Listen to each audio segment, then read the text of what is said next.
Good afternoon, everyone. So today I'm going to be starting The Red Scrolls of Magic by Cassandra Clare and Wesley Chu.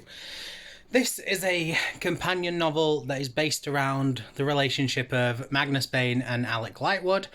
I think this one was set after after City of Glass, but before for God's sake. Right, so this one was set after City of Glass, but before City of Fallen Angels. There we go. So between book 3 and 4 of the Mortal Instruments series. This follows Magnus and Alec, who are on vacation, and then something happens. I don't really know. There's a demon worshipping cult called the Crimson Hand, a cult that was apparently founded by Magnus himself years ago. And now that they have returned, the cult, Magnus is now tasked with stopping them, considering he created them. So that's what it's about. It sounds quite interesting. I'm a bit dubious going in.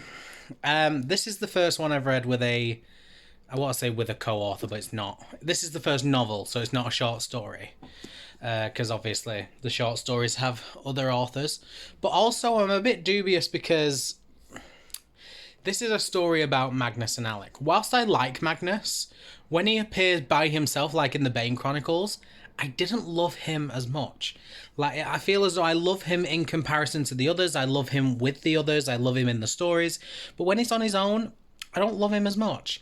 And Alec, you guys will know if you've watched my videos, I have a bit of a love-hate relationship with Alec, mainly that I love to hate him. So I'm a bit nervous, but I'm still excited because it should be a lot of fun. Maybe this will make me love Alec even more.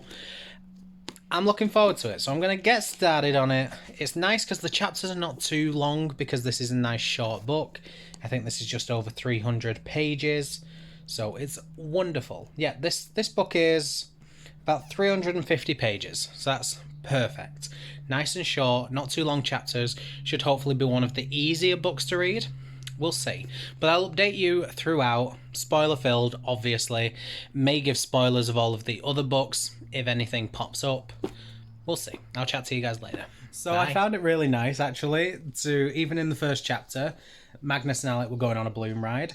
And there was mentions of the time that Magnus was in a balloon and he saved... was it Marie Antoinette? Might have been her. He saved the princess, essentially, or the queen. Someone. He saved someone.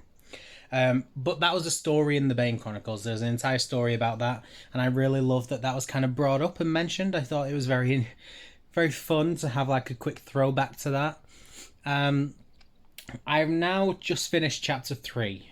So we've had a scene with Tessa showing up.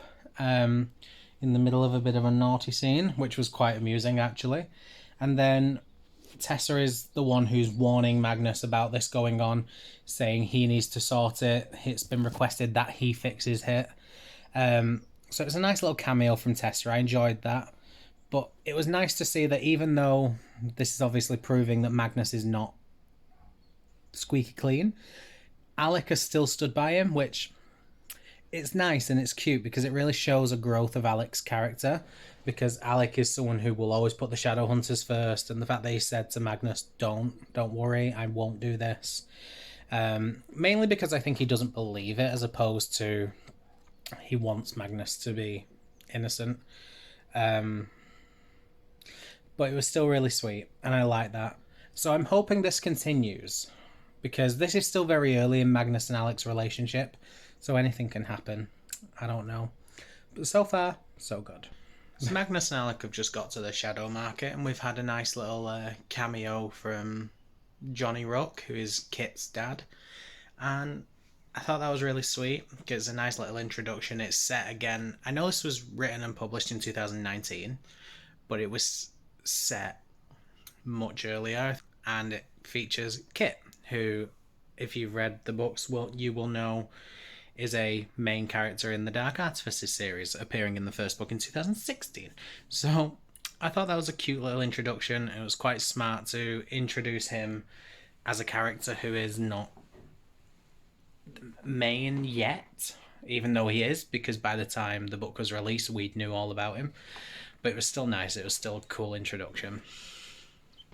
So, who is this woman with the magic powers? This warlock lady? Who she be? I'm very intrigued to find out who she is. I don't know if it's a character we've met before, but I don't really know any female warlocks. Obviously, there's Katarina and Tessa, but I feel like I should know them. Like, I feel like Alec would know them. He's met Tessa, so he knows it wouldn't be her. Had he met Katarina at this point? Maybe no, it might be Katarina. I don't know. But other than that, I don't know. Is it someone we've met before? Is it someone completely new to the series? I don't know. I am intrigued. Can't wait to find out. But I'm liking this. Very interesting. That was getting so steamy, and then the demons attacked. I'm not happy about it. There has just been an entire scene that I've already read, or not technically read, but I knew about, and I didn't realise that I knew it.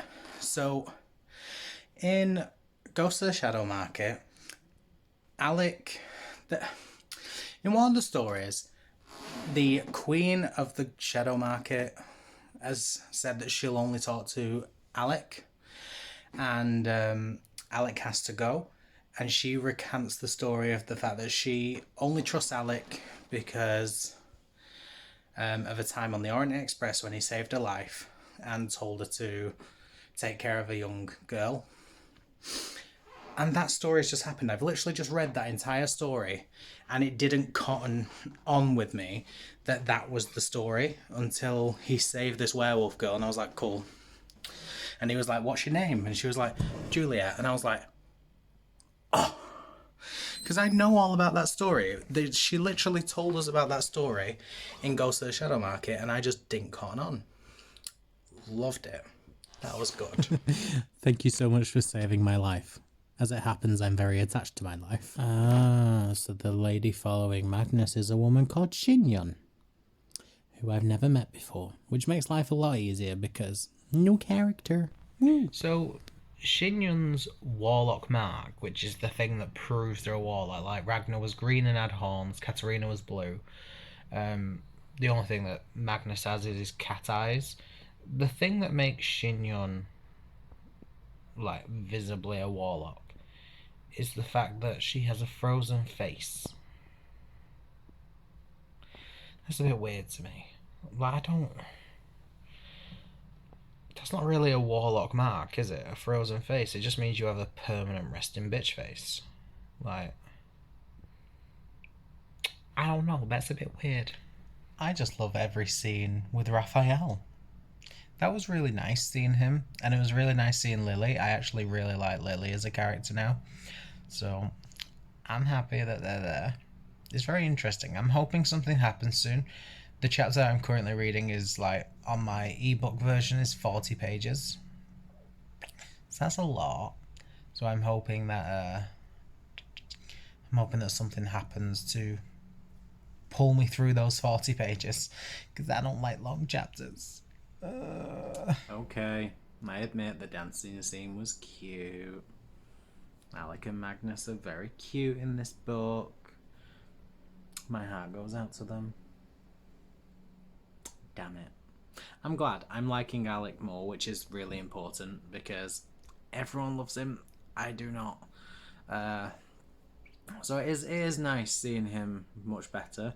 However, if this falls between City of Glass and City of Fallen Angels, I really hate Alec in City of Lost Souls, which means Alec did all this before City of Lost Souls, which means I like him now, but I'm still going to hate him further on. If I was reading this chronologically, I would do all this, love Alec, and then when he, in City of Lost Souls, decides that he's going to find a way to make Magnus mortal so he can die with him, it's all after this. So all of this cuteness, all these big relationship building romantic moments are just torn down in a later book. So that kind of ruins it for me a bit.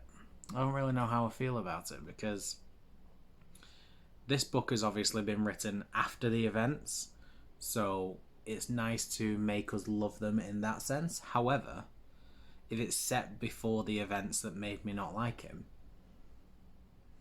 then this doesn't make up for that, because he's doing all this and then he goes and betrays him.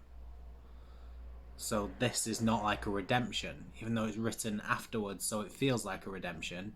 It's not a redemption because this is set before he betrays him.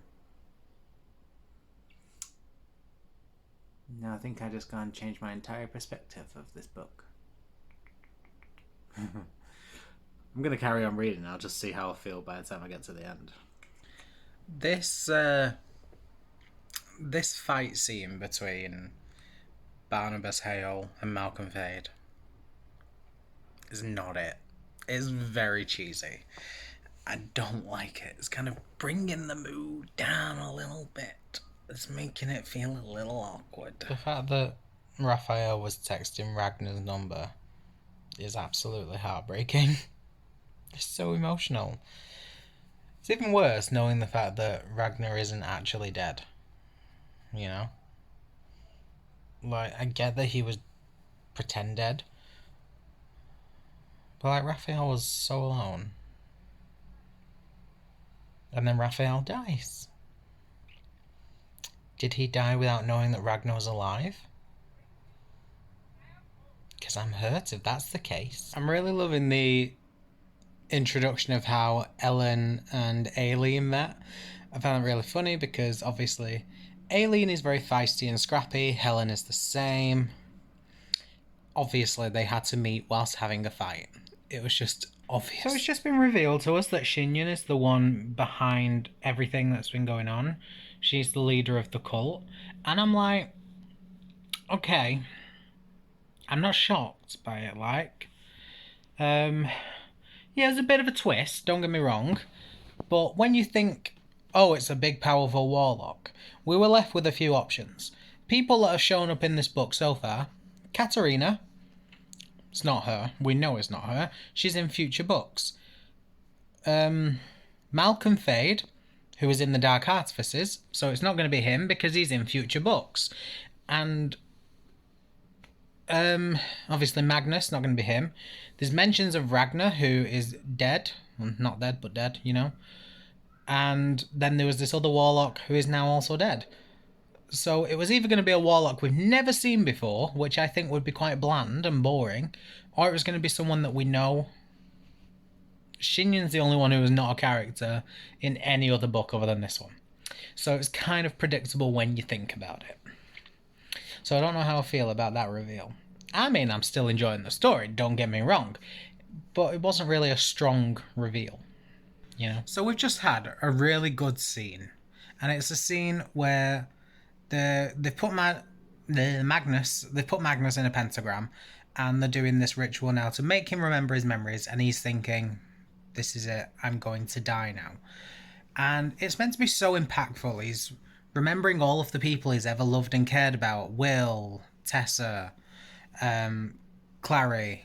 You know, he's remembering everyone he's ever loved and cared about. And it's supposed to be this really big dramatic scene of, I loved and cared for these people, now I'm going to die and I'm never going to see them again and stuff like that. And I don't feel anything.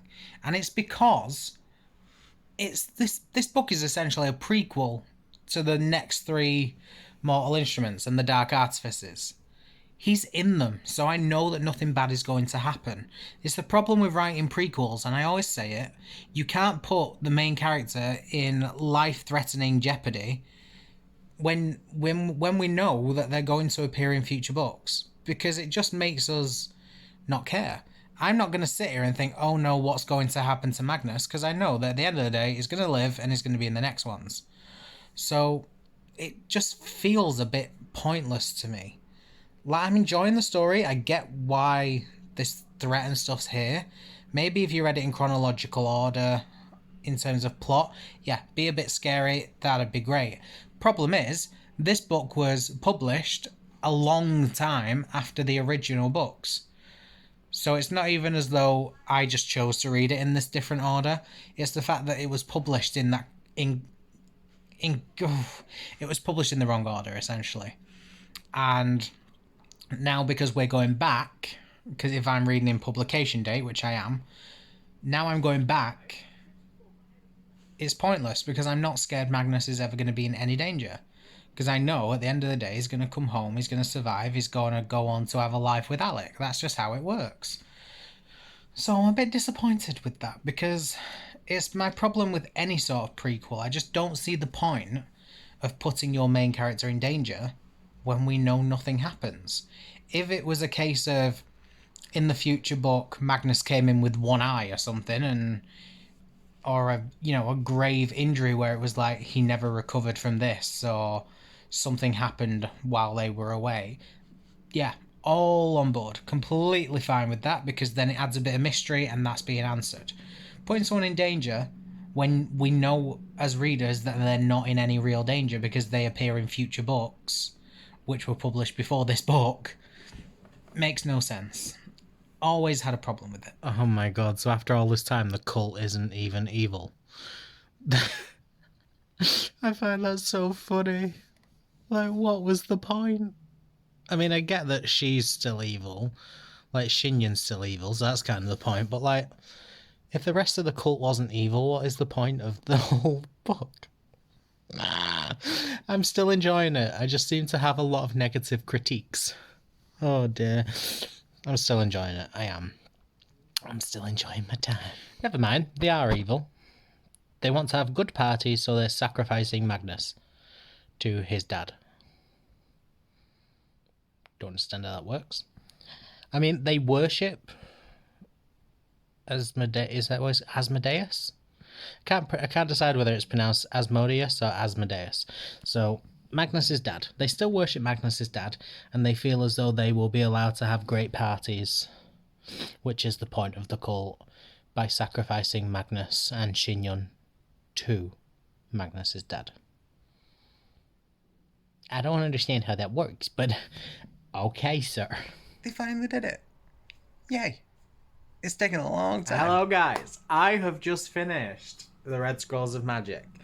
I am super excited. I wish I could hold the book up and talk to you about it, but it's over there and I don't want to get up. I finished it this morning. I am super excited about finishing it. It was a bit of a wild ride. I really enjoyed my time with it. I had a few issues. Namely, primarily my issues were all about the setting and when it was set, as opposed to where or anything. Having the book set slap bang in the middle of the Mortal Instruments for me was a big issue, because I was never scared that anyone was in danger. There was this big scene where it was oh my god, Magnus could die, and I'm like, he's in future books, you know he's not gonna die. And I know that's kind of the point of prequels, but I just feel as though it was pointless. I didn't feel anything. I didn't get any emotional investment, because I was like, Magnus and Alec are safe. Katarina's safe. Helen and Alien are safe. These characters are safe. The only character that could potentially have died was Shinyun. And that's it, because every other character has literally been in the rest of the series. So there was no emotional investment for me in terms of their safety, because I knew that they were going to end up safe anyway. And I also didn't like that it was set slap bang between the Mortal Instruments books, because I've said it throughout, it puts a lot of emphasis on the beautiful relationship and the development of the relationship between Magnus and Alec. And in book 5 of the Mortal Instruments, Alec betrays Magnus in one of the most horrible ways.